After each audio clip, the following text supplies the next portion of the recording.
Hello, everyone. And then we are live. Good afternoon. It's a beautiful Friday afternoon, and I hope that the weather is bright and sunny and beautiful for you. Yeah. Good afternoon. I'm happy to be here again. My name is Fumilola Akintola Williams. Of course, by now you know that I am the lead coach at the Informed and Reformed Teens Academy.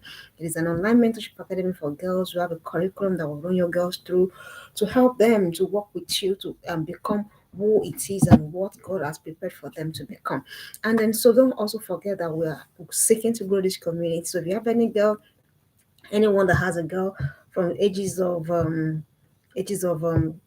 8 to 18, even 20, please tell them that there's a community that you're learning. If you've been learning, please can you spread the word about our community? Can we grow it together? If you've been having, for every time you come there, if it's been worthwhile for you, spread the word, tell your friends, tell your friends, tell your neighbors, tell everybody that is in your circle. That is a community that you're learning so much from when it comes to raising your girl child. All right, that's my way of introduction. And we're coming today because the weekend is going to be a bit choked and all of that. And I said, okay, I have a commitment that I have to fulfill no matter what happens, except when it becomes absolutely impracticable. Otherwise, we'll keep trying to ensure that we show up because that's what we're teaching our girls, right? We're teaching them to show up no matter what's going on. All right, so today we're having conversations. Yes, don't forget your journey with your girl is one of conversations, one of guidance, one of leading, a lot more of it on conversations, on modeling and on patterns. So one of those some of those conversations, I don't know which of them you've been having, which of them you've not been having, but for the ones that you've not been having, I want to encourage you that today, this afternoon, after this live class, get on it and start having the conversations because do not forget that in your journey with your girl, there is such a thing that is called the law of first mention. What does that law say? It says that wherever a girl or anyone for that matter hears something from the very first time, that is what is tick, that is what sticks, and that it is based on that the person is most likely to be making judgments from. All right, so don't forget, it's very important.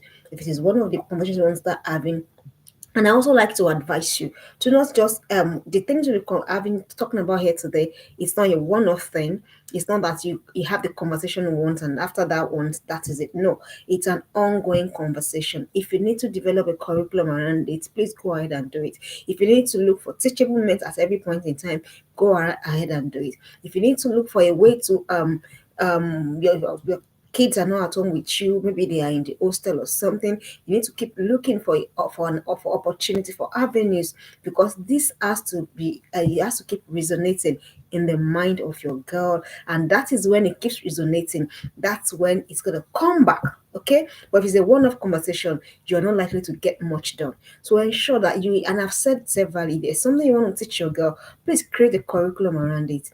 You want to teach your girl anything you think we have watched and you see that there's a gap somewhere, please create a curriculum and then begin to introduce weekly teachings, monthly teaching, whatever it is that works for you to ensure that your girl has an understanding of what you are talking about. Don't forget, of course, the way we say it, that repetition is the law of deep and lasting impression. The same thing is applicable on your journey with your girl. Whatever it is that you want to Oh, Shine Cosmetics says, parenting is not easy, especially if you are in a single." And I understand, I know, and I agree totally with you. And that's why we're partnering together. And also, don't forget, in that place in that abroad that you are, you can also get a community of people that believe in the same things that you do. You have to intentionally start looking for that community. Why? To help you on your journey, so that it doesn't become choking, so that it doesn't become overwhelming. That's what you need to do. I know that it's not easy. Trust me. And I've always said that people that have more than 2 kids, 3 kids, they are the real MVP because it is a lot of work. Because the fact remains that it is not the attention you give to one that you give to the other, and it is not what one child requires that the other child requires. They all require several things from you at the same time. But like we say, you just have to move. That's what it is about. These things they didn't tell most of us didn't prepare for parenting. I'm not even gonna lie about that. We just got married and then we start popping the babies out. That's the truth. But it's okay. We are here now. Can we make the best of what we are doing? But to make it easy for you abroad, please look for a community. Start from whether it is your church, whether it is your mosque. Seek to Intentionally look for people that have the same that are in the same age bracket as your children. Then begin to seek to have relationships, develop relationships. So peradventure your values can rub off or theirs can rub off, so that it becomes easy for you. And that thing that they keep saying about about it taking a community to raid a village, that's what they mean. And of course, it's not community of people that don't know what they're doing. It's a deliberate and intentional community. I believe that if you try that, it's going to work for you. You're well done, Mama. I see you. All right. So today, what we're talking about, the uncomfortable conversations. You know that word, that what they call that in law now, putting two words side by side. I said, that's a law. No, sorry. In English, or is it literature now? Putting two words side by side to create effect. I call them uncomfortable, not because it's uncomfortable for you, but because your daughter will not necessarily prompt that conversation. Your daughter will not necessarily want to have that conversation, but it has to be a conversation that you have to have. If you must, make something out of your journey, that's why it's uncomfortable, both for you and both for your girl, because your girl doesn't want to talk about it. I don't know. Let me give you an example. For example, just ask a random question. Oh, so what is there any boy crushing on you or something? Your teenage daughter is likely to go, oh, she goes again. Do you understand what I mean? But not because there is somebody or not because there is nobody, but because she's just not. She's thinking, what? Why is mommy nosy? But she can't really say that to you. But that's what she's thinking. That why is she having this conversation with me? And that's why I call it uncomfortable, because you need to really have the conversations. Why? For knowledge sake. Why? For guidance sake. It's not because you're choking your mouth, like we say in Nigerian parlance. It's not as though you're choking your mouth in the business of your daughter, but because you're seeking to guide. And then sometimes guidance has to be guidance. The person that needs guidance would necessarily not know, especially if she's a teenager. A teenage girl thinks she's got it all figured out. A teenage girl thinks she knows everything she needs to know. A teenage girl thinks that she understands everything she needs to understand. But you and I know that that is not the case. And because of that, you have to look for ways, you have to look for avenues, you have to look for, opportunities, create opportunities. And that's why I keep saying that at every point in time, your journey with your daughter must be one of connection. So when that connection is there, it is easy for these opportunities to just, spring up and they begin to have the conversations. Don't forget what you're seeking to do in your parenting with your girl. You are seeking to raise a girl that does not make us that is able to find a balance in life, be able to understand their values, be able a girl that's able to walk in line with those values, a girl that is able to understand that it's okay if she's not popular, it's okay if she's not popular for the wrong stuff. You are trying to you're trying to raise a grounded girl. That's so if that's what you're trying to do, then it is a must. It becomes a must that you begin to look for opportunities, look for avenues to have this conversation so that your girl is helped. Don't forget, the journey is not to choke your girl. The journey is to help your girl so that your girl is helped, so that your girl understands that this is where I am on my journey. And if there's anything I need to do, my mom or my dad is always there to always guide me to ensure that I make the best of decisions at all times. So that's what you need. Where you need to begin your work from. So one of those, there are so many variants of those conversations. And this is of social media, this is of brand influencing, this is of a whole lot of things that is vying, that is dragging the attention of your girls. So many conversations, so many. There's some that I don't even, I didn't even put into cognizance as I was praying for this class. There are a lot of conversations. Is it about body tattooing? Is it about body piercing? Is it about all sort of things that are happening? And every day your girl is right in the middle of these things. Yeah, she's right in the middle of that, and she's wondering, where do I go? Where do I go? So at that point in time, that's when your voice of guidance becomes gold to your daughter. That's when that voice of guidance becomes something that your daughter can always go back to. So when she's thinking, this is dragging me, then your voice comes back. It's there in the scriptures. If you're a Christian, if you're not a Christian, then it's also there. Somewhere it should be somewhere there in the Quran that there'll be a voice behind you telling you this is the way, walking it. So the question is, when your girl gets to that point where she needs to make a point, where she needs to make a decision, which voice? Do you understand why it has to be an ongoing conversation? Which voice is resonating the most in the head of your girl? Is it the voice of her friends who don't know better? Is it the voice of the social media who is mostly misguided? Is it the voice of pressure from pressure to want to be among, to want to feel among, to want to, do you understand? So that is why these conversations have to be ongoing, not for now, but for when your daughters will have to make choices. And then the number one of such conversation, you have to deliberately keep having conversation about body. The body conversation is very key for a girl. Of course, I don't have to tell you why it's key. A girl is by nature, a girl tends to be vain. in the sense that, oh, she's concerned about how her nails looks like. She's concerned about the shape of her eyes, the shape of her nose, the how her hair, whether her hair is long or short, whether what everything that has to do with body, the girl is concerned about. So it will be being unwise to think, oh, what's the big deal? And then you don't. And if your girl has issues that that she thinks is a thing for her, if you don't have these conversations, these are where self-esteem issues will start to come from. And that's where you be begin to hear things like body shaming or body negativity and all of the things that we hear these days. So your girl must you have to constantly bring up the conversation. And how do you bring it up? Ask your girl, are you comfortable about your body? You can just ask, depending on the connection that you're formed. You'll be shocked. You'll be shocked. For a very long time, I didn't like my fingernails because I felt that they were not long enough, they were not elegant enough. You'll be surprised. You will be surprised. But these days, because of course, because I've been able to work on myself to some level, so it doesn't matter right now whether my fingernails are long, whether they're not long, whether they're elegant, whether they're not elegant. What matters is what am I doing with my fingers? What am I doing with my brain? But your girl hasn't gotten to that place yet. So you'll be surprised. There might just be something that is there bothering, eating at your girl in the mind. And she's looking for opportunities to talk about. But she's thinking, oh, if I bring this conversation up, I don't know what my mom will say about it. For a long time, my younger sister, we all made jest of her because we thought that she had popping eyeballs. Our eyeballs were too big. So we always, and then she also does things, and then she just rolls. I said, oh, everybody goes. But at a point, I realized that this could be an issue. And so I said, hey, this is not longer right. And then we had to have a conversation about it. So it could be like that. Usually when your daughter is just between that age of that, the time when they are most self-aware about their bodies is when they are in between 13 to 18. Because they are looking, because they are seeing what the social media is projecting. They are seeing what social media is saying as the ideal body. So you have to be sure: is my daughter comfortable in her skin? Is my daughter not comfortable in her skin? Are there things going on in her? Why do girls self harm? Have you thought of it? Why do girls self harm? It's so popular in this part of the world. Girls self harm, and you're wondering what has happened, what's going on. Why will a girl just take a blade to herself and then slash her wrist? Why? By the time you find out, by the time you do this, by the time you ask questions, you find out that most of them are based on how they feel about their body, how they have been made to think about their body. You'll be shocked. Maybe somebody has mocked them about, oh, look at you, your eyes are protruding, or your ears are too large, or your nose is flat, or your stomach is big, whatever it is. And the one who said this, and the parent is wondering, I don't know why she would do that. What do you mean you don't know why? So these are part of the reason why. This is why you must have that conversation. Let your daughter know that, okay, find out, are you comfortable in your body? If you're not comfortable, what do you think we can do? So if you think your daughter needs extra exercise, please get on the walk.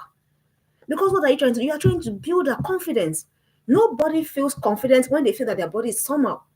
I don't know whether you understand me. Your daughter can't build confidence if for every time what she needs to build confidence, that competence, her mind will not be focused on it. Her mind will be focused on how she looks, how people perceive her, how people see her. And don't forget, at this point in time, what your girl is so on, she's going on and on about how people see her. So the question, is she comfortable? Is she comfortable in how people see her? So if you think she's not, or she thinks she's not, then that's where your work starts. How do I help her?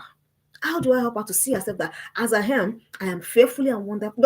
As it sunk, excuse me, as it sunk into your daughter's head that she's truly fearfully and wonderfully made, or she's still thinking, oh, mommy's just saying that because I'm a daughter. Do you understand what I'm saying? Or mommy's just saying that because, oh, that's what mothers are for. They're for hyping. Or she thinks you're really hyping her, or she really believes that she is fearfully and wonderfully made, or she does. As she come to understand that my body, whether I'm chubby, whether I'm slim, whether my nails are short, I don't mind. I don't care. I'm not of fact. I think the first and only time I fixed my nails was probably when I was getting married more than 11 years ago. Honestly, I don't care. I couldn't bother. I couldn't be bothered. Oh, there are some occasions where you need to because of you have to, keep up appearances. But for me, that's not what is. Do you understand? But your daughter hasn't gotten to, and I said that because that was a thing that was a major thing for me for a very, very long number of years.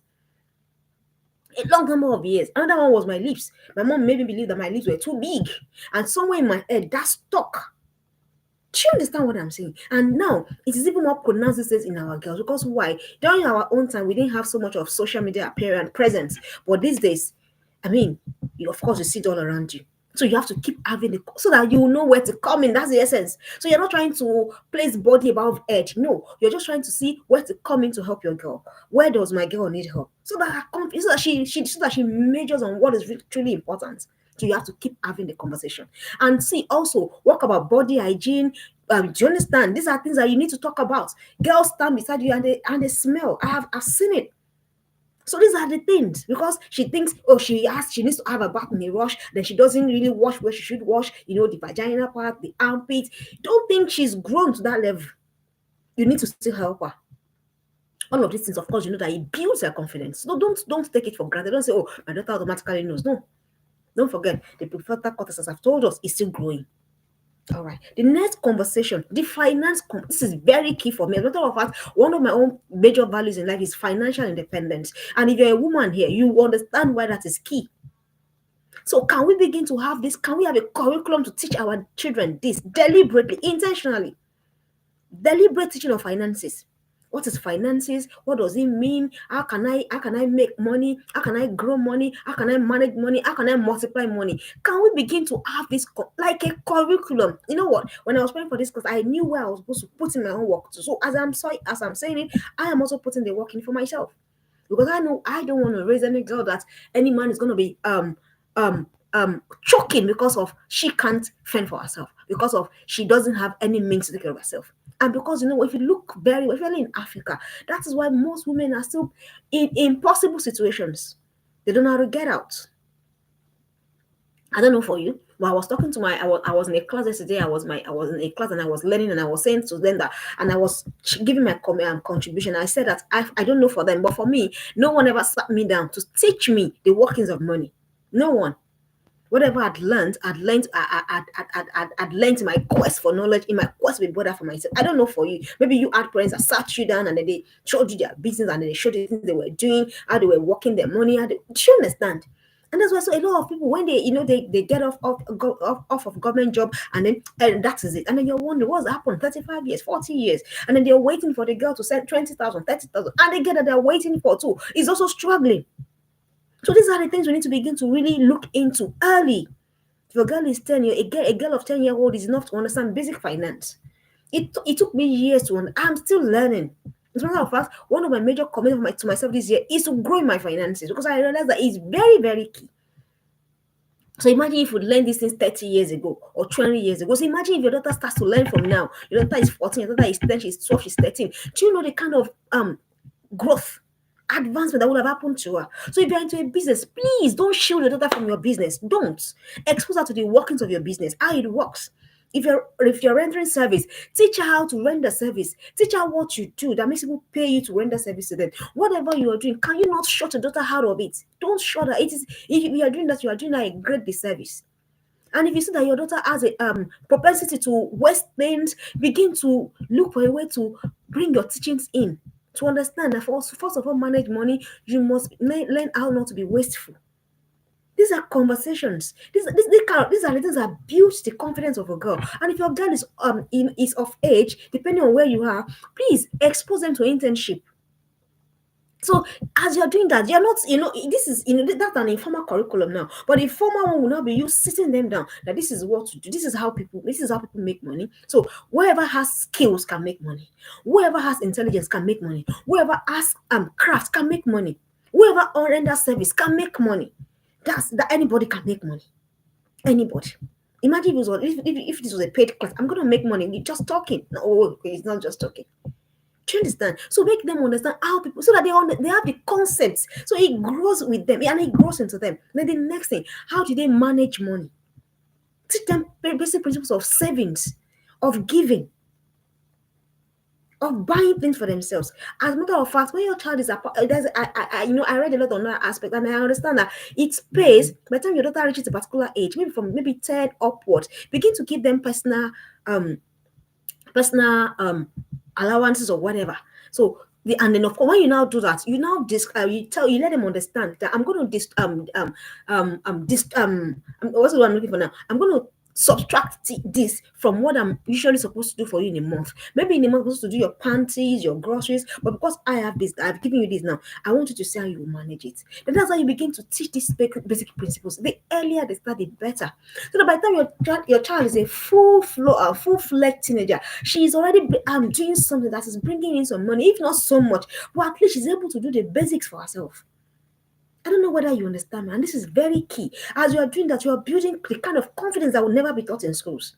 Of course, you know by now that life is easier when you don't have to worry so much about what am I going to do, how am I going to pay these bills. So imagine trying to raise your daughter in that line. That's a great service to your daughter. So you need to teach her. So you need to teach her, you need to understand. If you are not sure how, please get books on finances. If you are not sure how, please get coaches on finances so that you can help your daughter. And when you're helping your daughter, you're also helping yourself. Are you aware that it just occurred to me that actually teenage girls can start growing their finances from a very early age. They can start growing their finances. They don't have to wait. So that even when they're in university, what you're just preoccupied about is how to pay the major bulk of the fees. But the things that they need, their everyday living, their clothes, their everything, they can sort that by themselves. And if you start now, you can achieve that. You can achieve that. I told you, if you're running a business, expose your daughter to your business running. If you have friends that are doing businesses, expose your daughters to them. And let your daughters go with you if they are of age. I know that in the Western world, you have to get to a particular age before your daughter is able to go with you to do box shopping. But if you're of that age, take your daughters. Don't take your house help and leave your daughter. That's a disservice. Don't take your house to the shop and leave your daughter at home to be playing game and watching Netflix. That's a big disservice. It's a big one. It's a big one. There are academies now that are teaching kids, girls, how to manage finances early. Put your girls there. Find out about these things. That's how to make your girl grow into the kind of confident woman that you want her to be. It's not going to just happen in a day. It's not going to happen in a day. So you have to help your girls in this manner. When you do this, you're helping them. The finance conversation I told you. Teach them principles of budgeting. And they understand that once they have exceeded their budget, that is it. Teach them how these things work. And at a particular age, you should have a target. I have a target in my head that at a particular age, my daughter should be able to do things to bring money. Not so much, but you're trying to teach them how these things work. So that money, let them be, okay, what am I going to put it into for you? Is it shares, is it stocks, or is it real estate? Your daughter is not too young. It's not too young. That's how people that are making progress, that's how they think. You should begin to make your daughter think in that manner too. So, I said it. Your daughter must understand on the spot that there has to be something the daughter can exchange for money aside her body. Do you understand what I'm saying? There has to be something that right there on the spot. If he push comes to shove, your daughter should be able to turn something into money. So she doesn't have to start thinking, oh, I need to do what is not right. That's where this thing starts from. That's why girls do hook up, girls do what do they call it now? All manner of names. That's why, because they have not been taught to think that there is something that they can do that can bring money for them. So let your daughter, whether it is service, whether it is handwork, whatever your daughter must be able to know that at every point in time she's not stranded. So she's not tied to one person that is making her life miserable. Your daughter must understand these things. So it has to be a curriculum. It will not happen in a day. Don't worry, don't fret. I am also just starting. So it's not going to happen in a day. But can you start? That's the difference. Can you start already? Can you start? Can your daughter understand that there is something that she can do? Your daughter at any point in time must not think that she's in a fix. That, oh, I have no choice, and then the only choice I have is to exchange my body for money. Your daughter must never be in that situation. So if she will not be there, you have to start now. Start now. They've given her money. She shouldn't spend everything. Her uncle has come, giving her something. She can't spend everything. You're going to raise a spendthrift like that. She must learn savings. She must learn giving too, because it's also part of the prosperity chain. Then, okay, what can we do? What can we do? At every point in time, your daughter must understand. So if you have to, and don't forget, girls are spenders. So you don't want to raise a spender, someone that's just spending. No, you want to raise someone that is giving value. So you have to watch. These are the things that you have to. If you need to curriculum, if whatever you need to do, to make sure. And you know what? The thing with starting early, rather, the earlier you start, the easier. Your daughter doesn't get frustrated during teenage and young adulthood. She's able to even figure out some things on her own. So don't closet your daughters. Don't closet them. Don't say, oh, and then you now expose the people that are living with you. That's a mistake we make in Africa that we need to correct. An African woman has people living with her, and she's going to shop. She carries down other children, and then she leaves her own children at home. Usually, they're very wealthy. They have nannies, they have drivers, and then they go to the market. Some of us, our daughters can't do simple market runs. They can't. That's a disadvantage. Trust me. I don't like to shop. I hate it. People that are close to me knows. But I understand that for me to be able to pass across some basic things, I will just so I need to find a way. The finance conversation. It must be an ongoing. And don't forget, I say you have to start from learning to manage wastage. They can't say, oh, I can't eat that food again. I want to, and because it's so much in the freezer, then if you cannot eat one, then they have to eat one. That's a great service to your daughter. All right, the next conversation, you need to have the boy conversation as an ongoing curriculum. I'm not even going to lie to you about this. And if you're somewhere thinking in your head that, oh, she's still young. Oh, you are joking. Let me just tell you, you're joking. She's not too young. She's not. She's not too young. The world is crazy now. You're seeing the news, you're seeing everything. And don't forget, I mentioned to you about the law of first mention. Let me tell you, I failed that test recently. So I was talking to my teenagers in the church on just last week Sunday, and we started having, because we're teenagers, and some of the conversation just flew into the ear of somebody, and as we're coming back from home, and she goes, oh, what is the meaning of contraceptive? I say, oh, she should have heard this from me first. Law of first mention. And I had to start looking for how to do damage control. Don't do damage control when it comes to boys. What are your beliefs about boys? What does the daughter believe about boys? Some girls believe that if there's no boy talking to them, there's no boy hanging them, no boy talking to them, then they are not alive. You'll be shocked. You will be shocked. So how do you know whether that's not what is in your mind? So they call them. They call them. Some girls are boy crazy. Aren't boys wonderful? Boys are wonderful. Boys are great. Boy, there has to be a point before your daughter gets so overwhelmed, and so the only thing she's thinking about is, oh, I know girls can daydream. Oh, how that boy looks, how that boy talks. So you have to have this conversation. Put it in your curriculum of teaching your girls. The boy conversation. What's the belief about boys? How important do you think boys are on a scale of 0 to 10? When do you think we should start getting boys involved in your life? These are things that you want to have them. Don't mince words. So you know where she stands part time. You know where she stands part time. God forbid that your daughter is already having boy issues and then you're not aware. God forbid. God forbid. Boy conversation is a thing. It's a thing. My first boy exposure was age 14. Not a boyfriend, but that was the first time a boy indicated interest in me. The boy is dead now, may God rest his soul. But these days, it's the timeline has come down, if you agree with me. So sometimes now we have 10-year-old girls struggling with boy issues, and they are wondering, how do I go about this? Don't put your daughter in that situation to ever wonder, to think that what am I to do? What am I to do? At every point in time, your daughter must always be sure of what to do.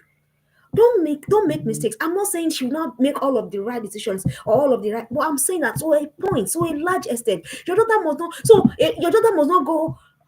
Someone and a boy goes, "Oh, you're so pretty," and then your daughter goes, you know, because somebody has ever told her you're pretty before.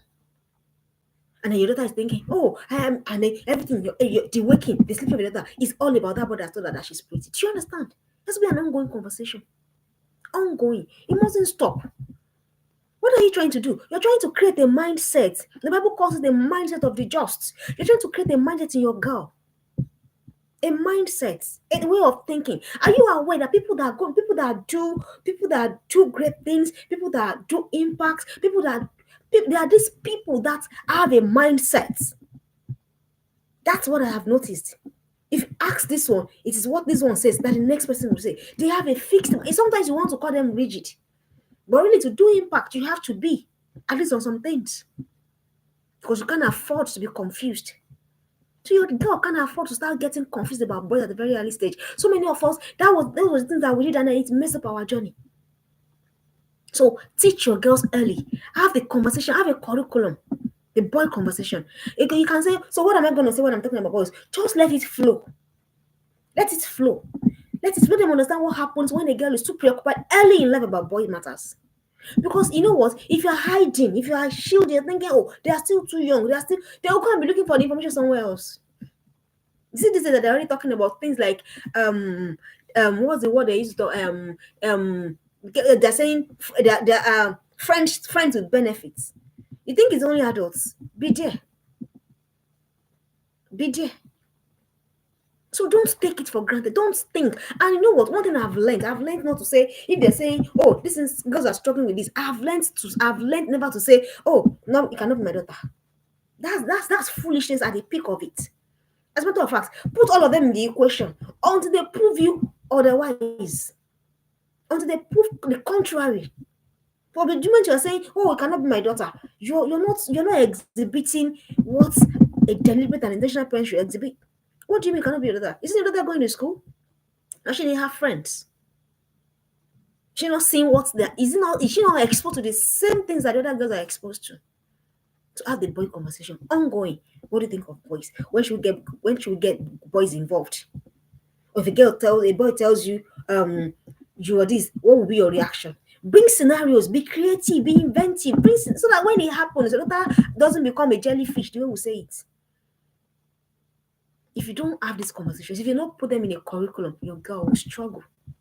And that's why somebody thinks, oh, because they're not asking me out, then it's because I'm ugly. As a matter of fact, I am praying. My own prayer is that nobody is going to ask my own daughter out until she's at least in the university. I am serious. But is your girl okay with that? I don't know whether you understand me.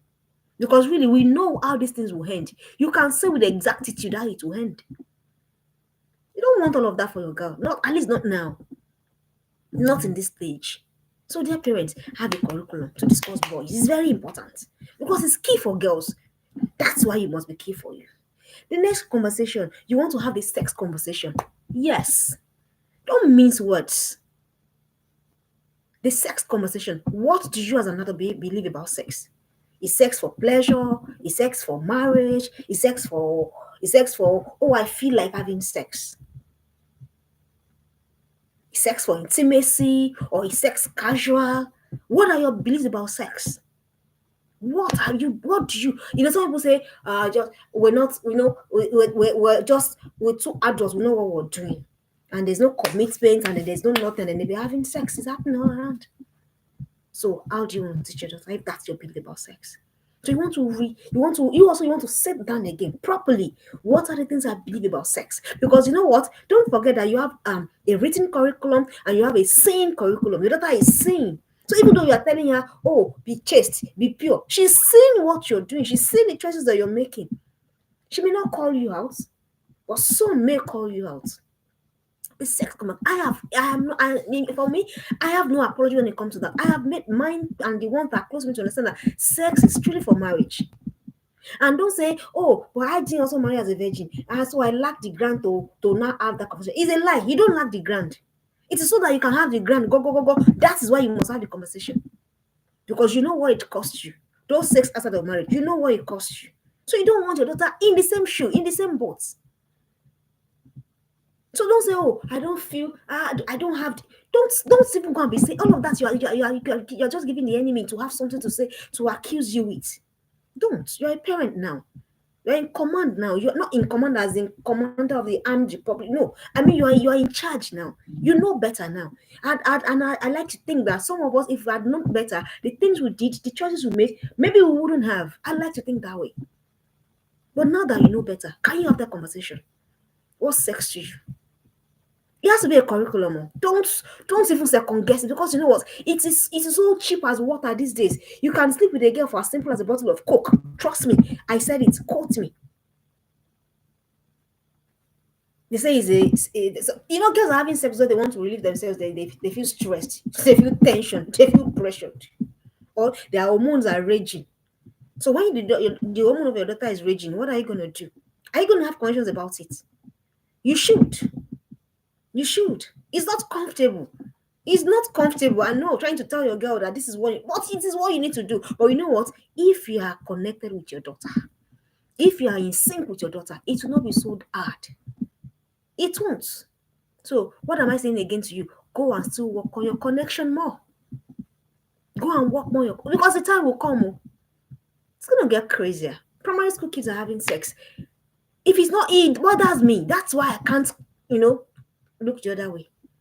Except it doesn't bother. It bothers me that a girl, a child that practically knows nothing about even how her body is forming, is developing, is already having sex. And then you are here and you have a 12-year-old, you have a 30-year-old, you're saying, oh no, what's that? What's even that? Go and be having the conversations with them. Go and be having the conversations with them. Now, I know what I have a old curriculum that I could use to teach for 4 or 5 years. The other time I was looking to my parenting plan, I still saw it there. Yes. What does God say about sex? What do I believe about sex? What happens when I have sex outside of wedlock? What happens to my body physically, spiritually? Yes, have the conversation. Please don't even mince words. Of course, you know that there's a joining. So I asked my teenagers back home. So how many boys do you want to be joined to before you are really now joined to the husband? I asked them. Tell them what happens to their bodies. Tell them tell them the health implication too. Yes. Your sexual partner. What's happening? How many partners does he have? Do you really want to put yourself in that kind of situation? And you're having to wonder. Young girls in the Western world now, young girls can go to pharmacies to ask for contraceptive pills. Young girls, 13, 14. That's bothersome. Are you having a conversation with your daughter? Or you're just assuming that, oh, no, forgetting she's going to school, forgetting she has friends. It should not be wisdom. It should not be wisdom. Forgetting that if she goes to that pharmacy to ask for that contraceptive, the pharmacist is not bound to call you. She's not bound to call you, or he's not bound to call you. So these are the times that we're living in. So what are you going to do? But for me, I like to start from the standpoint of God. What's God said? And if I don't obey, what has happened? And if I start this early, I hope you know that cervical cancer has been linked to early exposure to sex. Cervical cancer and early sex, there's a connection now. Teach them about body autonomy. Teach them about the pride, taking pride in the fact that this is my body, I'm not sharing it around. And when they ask you, okay, mommy, when I now feel the urge to have sex, what am I going to do? I hope you have the answer. I hope you truly have the answer. Because it will happen. These things will happen, whether we like it, whether we don't like it. So we must have the conversation. It must be ongoing. It must form part of your curriculum. It must form part of your curriculum. Your girls must know these things. So there must be no assumption on where you stand, or on where God stands, or on where they should stand. It's going to be a tough one. It will not be easy. But can we start early? The earlier we start, the better it is on our journey. The next conversation you want to have with your girl, you want to have a friendship conversation. Teach them early to make valuable friends. Teach them early. I'm just trying to do something for myself now, which is now hard, which I'm wishing that I had done when I was 20. Having a community, a tribe that where no matter what happens, we hold each other hands. And they're not my siblings, they're not anybody, just my friends. A tribe that no matter what happens, we watch out for each other. A tribe that no matter what happens, we watch each other grow. A tribe that no matter what happens, we push each other. No envy, no jealousy, no strife, no whatever. Just a group of women pulling each other up. Can you begin to let your daughter have conversation about how your daughter will begin to form this alliance? Sometimes it's even destiny alliance. Some of them will do life together. So you see why you must not allow every Tom, Dick, and Harry to be friends with your girl, especially if you see that their values are not aligning. You must look for a way to separate them. You know the way Apostle Paul says separate Barnabas and which other guy now? Separate them unto me. That's how it has to be. You must have this conversation. Teach them, let them know that they don't have to. I hope your daughter knows, and it is okay that somebody wants to be friends with you. Doesn't mean that you have to be friends with the person. Your girl has to know that. She has to understand that the fact that somebody wants to be friends with them does not mean that they have to be friends with the person. No. Don't say that, oh, the person will feel bad. What do you mean? If our values don't align, we can't be friends. So, and your daughter also has to know that it is okay. Because that's another problem that girl has. Inability to say no, it goes back again. They're not really comfortable. They don't really want to go to that party. Your friend, your girl does not really want to do that, all of those stuff. But because our friends are pulling, our friends are pushing, our friends are saying that's the in thing, that's what's raining. Do you now see where it's powerful? And for teenage girl, the most influential voice in her head is that of her friends. For teenage girls, go and read up on it. So you are there, yes, but your influence has come down. That ladder of influence has reduced for you. So you do want to see why it's important to start having these conversations early, so that when that voice is now shouting in her head, it will be a sensible voice. It should be a sensible voice, not the voice of someone that's confused, not the voice of people that will drown or that will drag her down. Don't forget your daughter has a journey in destiny to do. Your daughter has a journey in destiny to do, and she can't afford to do with just anybody. So do you see why it's important that you must begin to have this fresh, and your girl she must be okay. If at that point in time there's no one really that she can clean, like say, this is my friend, it's okay. There's no rush. It's a journey of destiny. There's no rush. There's no pressure. So your girl must not be forced into a friendship because she feels, oh, I am alone, or I'm the only one. No, she mustn't be forced into friendship. She mustn't be forced into any friendship. She mustn't be. And if the person does, if she's not comfortable, she doesn't have to say, I don't want the person to I don't want the person to be offended. Be offended now. What's my own? Be offended. I want you to be offended. Because this is her life, this is her destiny. She can't deal with the wrong person. She can't afford. And that's why girls get into an institution, even despite the fact that they don't want to do that wrong stuff, but because they lack the strength of character, the strength of mind to say no to that friend, and then they follow. And then we say peer pressure, peer pressure, peer pressure. What's all of that? Why isn't I've said it before, why isn't your girl the one pressuring people to the right stuff? Why isn't your girl the one? Why isn't she the one pressuring people to the right stuff? Why are they dragging her? What is the strength of character? What is the strength of mind? So inculcate this curriculum into your conversation, because you see, at points in my life, I've seen it has happened to me that I couldn't. I'm very close with my mom, but at times I want to just share with my friend. So imagine sharing with that friend, and that friend goes, "Oh, what happens?" And anytime I think of friendship, I think of Jonathan and David. Covenant friendship. Friendship that even, I know when there's some friendship, it's as though it's covenants. Trust me. You're thinking, are they in covenants? Have they entered blood covenants? I'm telling you. That's what you want to teach your girl. So all of these things that they say, a woman is the problem of women. Can you begin to bash all those evil narratives? It's evil narrative. It's evil. And if you are also a friend, and then the kind of friends that you are making is where all of you sit down, and then when one stands up, you begin to discuss the other ones. Can you get yourself out of that circle for the sake of your daughter? It's evil. You call somebody your friend, then you come together, something is the matter, and then she goes, and then you come back, and then begin to do this. What is even that? Don't forget I told you. There is a seeing curriculum. Your daughter is seeing, and you want to be having friendship conversation. You're joking. If it's just 3 friends you have, can you ensure that you are dependable and they're also dependable? Can you ensure that they are reliable, you're also reliable? Can you ensure that they are pushing you forward and you're also pushing them forward? So it's all so they can do Ashwebi together. I'm sorry, Ashwebi will collect again today. So it's not in that. Why? Because a destiny is at stake. Whose destiny? Your daughter's destiny now. She's saying it. So let her understand. It's okay. If she hasn't seen people that she wants to vibe with yet, it's very, very okay. And if people are coming onto her and she's not comfortable with them, it's also okay. Of course, she's not going to be snobbish. No, she's going to have to use. She's going to have to apply wisdom. They invite her somewhere and she's, oh yeah, no, I really don't want to go. Simple. And that's a complete total statement. She doesn't have to explain herself further. Teach her these things. She will need them. Watch movies together on great friendships. Get on Netflix.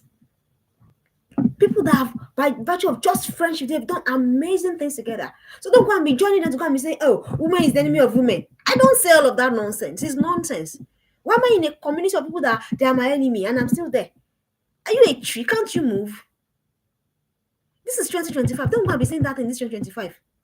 So if you can't, so wait. That's the point I'm trying to make. Wait till you find your tribe.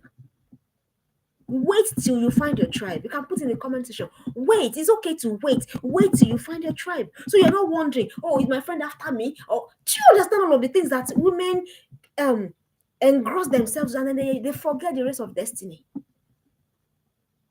Wait, it's okay for your daughter to wait till she finds her tribe. It's very okay. It's very perfect. All right. The next conversation, the career conversation. It's going to be fast now because of our time. The career conversation. What does your daughter want to do? What problems does she want to solve? That has to be a curriculum on its own. Ask them randomly. What do you see yourself doing? And please, whatever she says, don't. Even if he doesn't agree with what you think she should be doing, don't go, oh, out of all the things to do. No, that's not going to be helpful. The career conversation. What do you want to do? What do you want to do? What do you have flair for? What do you have passion for? So that she's not saying, I don't know. Do you know the way they just go, I don't know. It marvels me. A girl is 16 and she doesn't have an idea of what she wants to do. A girl is 14, a girl is 15, a girl is 17, she doesn't have an idea. Because nobody thought it was a big deal. Nobody thought it was worth having conversations about. Closely linked to the career conversation, the impact and destiny conversation. See, this one is a non-negotiable conversation, and it has to be in your curriculum. If you not just raise just anybody, and I've said it a lot of times, I don't want to raise just anybody.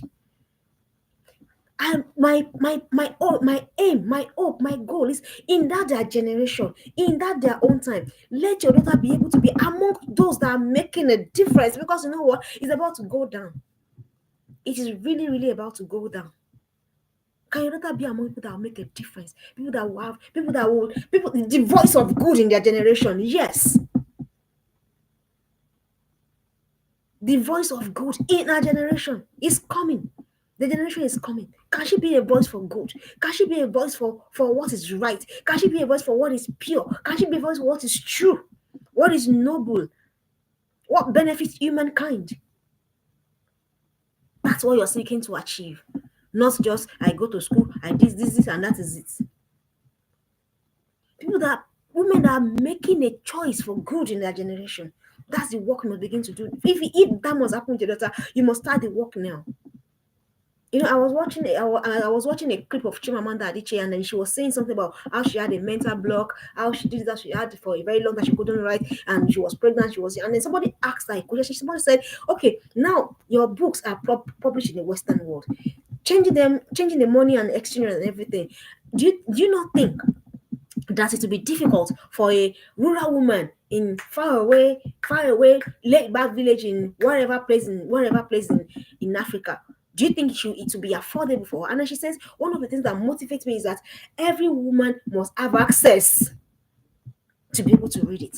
So we have done the one that people in the Western world can buy. Then we have done the ones that is as affordable and accessible to people in the places that are not Western. And I said, wow, that's a voice for good. If you don't understand what I mean, that's a voice for good. So career conversation, impacts and destiny conversation. So it's not just about ice cream and lollipop. The work we are going to be doing is not a work of I want to take them out so that they can have ice cream. It's good to have ice cream. I also have ice cream. But can you begin to incorporate these things? Let your girl, as in possibilize the mind of your girl to what is possible. Open your mind. Help her. Watch videos together of women that are doing great. Not the only thing they're watching is on TikTok and every day everybody just dancing. I don't even understand. It's okay to dance. I love to dance. I really, really love to dance. And I'm a great dancer, if I must say so. But beyond that, destiny conversation, impact conversation, inculcate it into what you're teaching your girls so that she knows that she's not just here for herself alone. A lot of us are so selfish. Everything is just me. You know, the selfishness has even permeated our prayer life. Everything is that my husband, my children, me, my husband, my children, my business, my career. That is it. That's the life of that's the most mundane of life. We're not here just for ourselves alone. Oh, it's fine. It's good to think of your children, think of your spouse, think of your partner, whatever. But you are also here to fulfill a larger good. Can you begin to have that conversation with your girl now?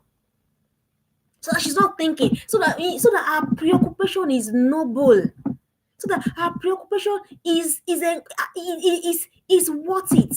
She's not preoccupied about what shoe to wear, what boy to follow, what boy to hide. Sure, none of the things that girls engage themselves with. Sometimes I think and I ask myself, hey, the work is plenty. So can your girl begin to think in a generation now? They have not gotten there, but can she begin to think in that generation now? The work is on you. You need to help her. How? By having this conversation. Why do you think you were born? Why? What do you think? What problem do you think you are born to solve? And I've said it, at least every girl has at least a problem to solve. So a girl is not a liability. No. A girl is not a burden. No. A girl is not somebody that a man would circumstances will just shove their eggs down and then they're not able to rise up. No, that's not your girl. Your girl is an helper of mankind, helper of people, raisers of destiny. That's your girl. Can she begin to see it? The next conversation, the personality conversation, temperament, personality. Does your daughter know who she is? Does she know her weakness? Does she know her strength? So people say, I don't know, I'm just like that. How are you like that? Personality conversation. So if even you don't know, you need to first of all know. Are you aware that you have to know the kind of child you are raising? You have to know. Is the child creative? Is she systemic? Do you understand? Whatever. What kind of a child do I have? So when you know that, you begin to know how to help her. That's the point. Is she laid back? Is she melancholy? Is she phlegmatic? Prone to procrastination? Is she sanguine like me? Just talk. And of course, sanguines they procrastinate. But if you fire sanguine, a sanguine can move. If you fire melancholy, they can move. There's nobody that cannot move. Personality conversation. Is she choleric? If your daughter is choleric, you got work to do. You have to help them build empathy. It doesn't come natural to cholerics. No. That's why one of your daughter, probably when you fall down, one of them will say, "Oh, mommy, sorry. She has gone to carry water. She has gone to say." But the other will just look at what's the big deal. It's our temper. It is a personality at work. Can you begin to now help her build empathy? Don't say, you're just so unkind. No. You can go. How would you feel if you fall down and then there's no one there to say sorry? You're building empathy. So you have to know. Do you know your daughter, their personality, their strengths, their weaknesses? These are the things. So that it is when you know, that's when you can help your daughter. If you don't know how you're going to help them. And also, when you know, it reduces your chances of comparison. Rather, you just seek to want to lift them.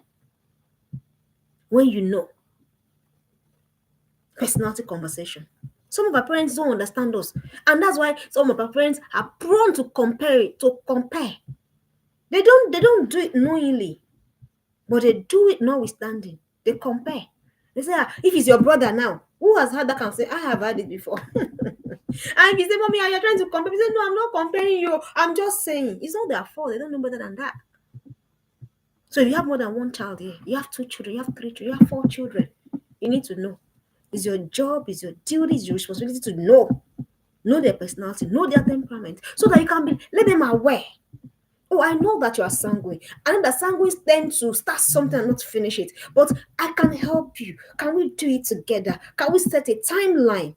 Oh, I know that you are phlegmatic. I know that phlegmatic can be laid back, they need pushing. But that's why I'm supporting you. What do you want us to do together? How will it be more fun for you? That is you bringing the conversation in and strengthening the weakness of your child.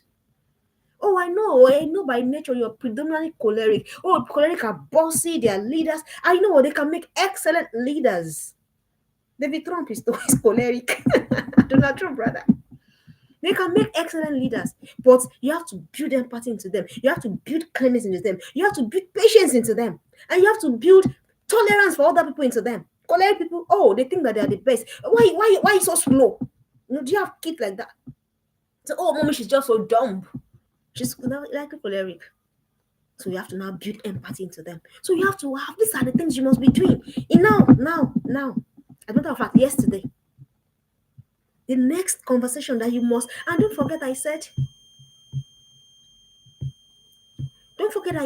that this must be an ongoing conversation. It's ongoing. I'm sorry, my battery is low.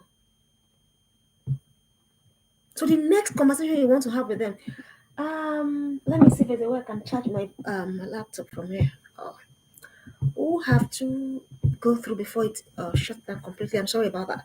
I thought it would be able to take me to the end of the class. Sincere apologies. So expectation conversation. What what do you no? What does God expect of your kids? What does God expect? What do you expect? What must they expect of themselves? These key things, the three non-negotiable. What God expects, what you expect, what they expect. I don't. Well, there's some questions that I'm not even. It's not going to happen.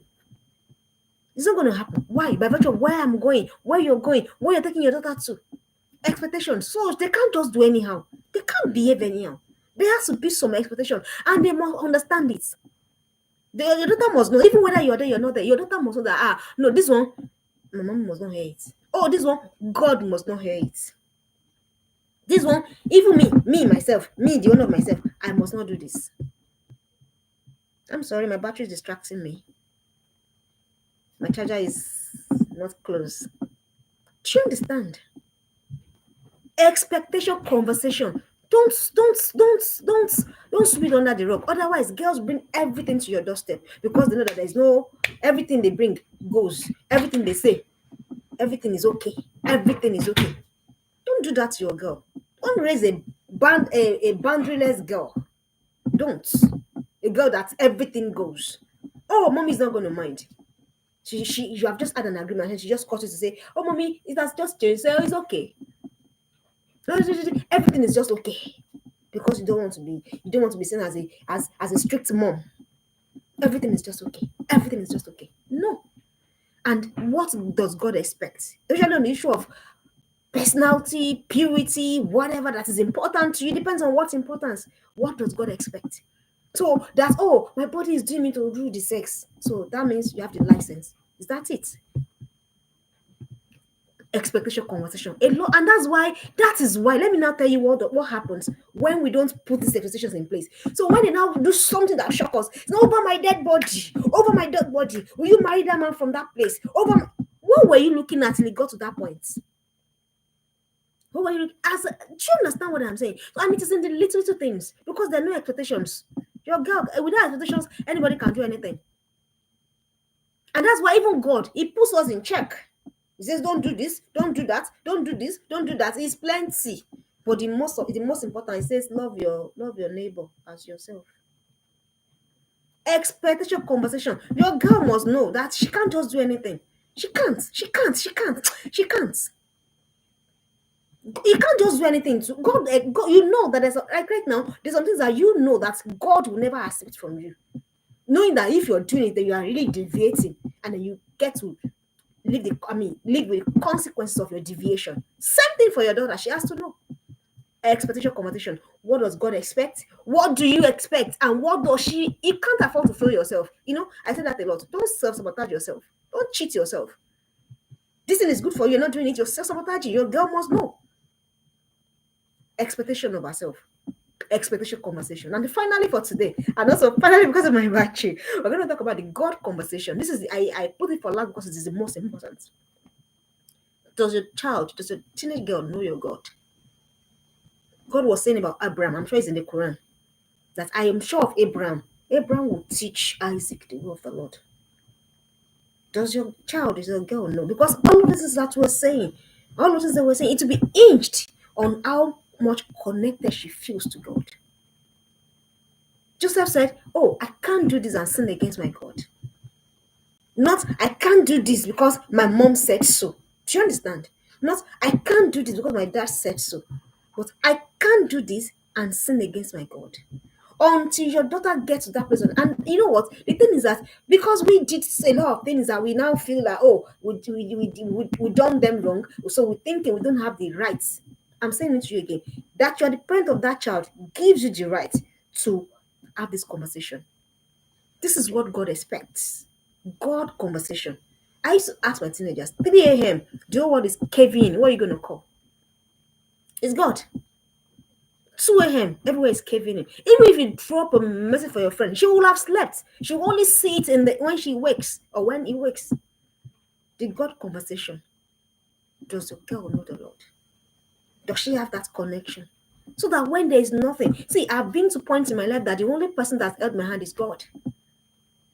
Oh, my mom is there, my friends are there, this. But there have still been points that the only person I've said, God help me, is God. And you know what happens when there is no that when that connection is not there? That's when people turn into drugs, people turn into depression, people turn into suicide, people turn into all of the things that happen.